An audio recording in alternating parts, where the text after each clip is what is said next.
এতিয়া কেইটামান নতুন খবৰ, পুৰণি তথ্য পুৰণি খবৰ, কিন্তু নতুনকৈ আমাৰ যুৱ শক্তিক দিব খুজিছো। মুখ্যমন্ত্ৰীৰ আমাৰ CM ট্ৰিপলে আত্মনিৰ্ভৰ অসম আঁচনি, মুখ্যমন্ত্ৰীৰ আত্মনিৰ্ভৰ অসম আঁচনি, এই আঁচনিৰ জৰিয়তে প্ৰতিজন যুৱ ব্যৱসায়ী বা যুৱ উদ্যোগপতিক আমি 2 লাখ টকাকৈ আৰ্থিক সহায় আগবঢ়াম। 25,000 যুৱকে 1 লাখ টকা লাভ কৰিলে। অহা আগষ্ট মাহত আমি তেওঁলোকৰ ব্যৱসায় বা উদ্যোগ চাবলৈ যাম। যিসকলে সফলতাৰে ব্যৱসায় কৰিছে, ছেপ্টেম্বৰ মাহত আমি তেওঁলোকক আৰু 1 লাখ টকা আগবঢ়াম। তাৰ লগে লগে অসমত এতিয়া ইণ্টাৰভিউ চলি আছে। যিসকলে CM ট্ৰিপলেৰ বাবে আবেদন কৰিছে, তেওঁলোকে যাতে ইণ্টাৰভিউত উপস্থিত হয়।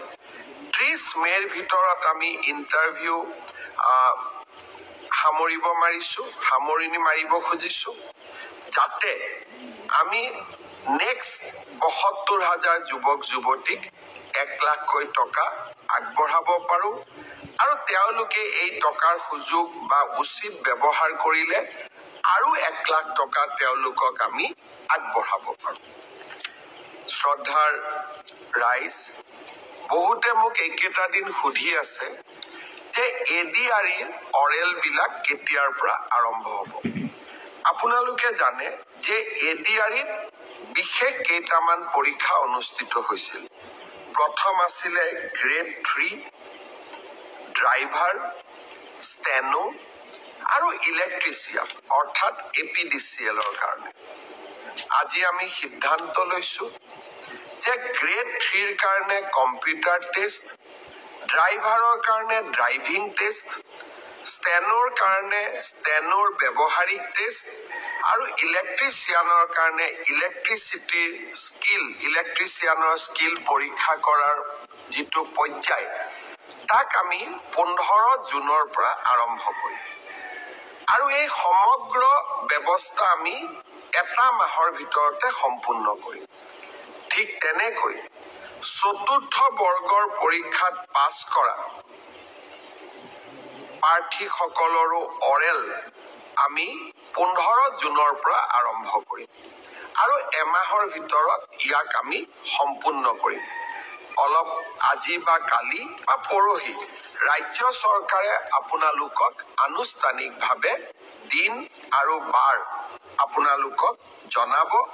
যিসকলে লিখিত পৰীক্ষা পাছ কৰিছে, তেওঁলোকে এতিয়া কম্পিউটাৰ টেষ্ট, ড্ৰাইভিং টেষ্ট বা স্কিল টেষ্ট বা মৌখিক পৰীক্ষাৰ কাৰণে তেওঁলোকে যেন সাজু হয়। 15 জুনৰ পৰা এই প্ৰক্ৰিয়া আমি আৰম্ভ কৰিম। মোক আৰু এটা প্ৰশ্ন বহুতে সুধি আছে যে PGT আৰু গ্ৰেজুৱেট টিচাৰৰ পৰীক্ষাৰ ৰিজাল্ট কেতিয়া দিব।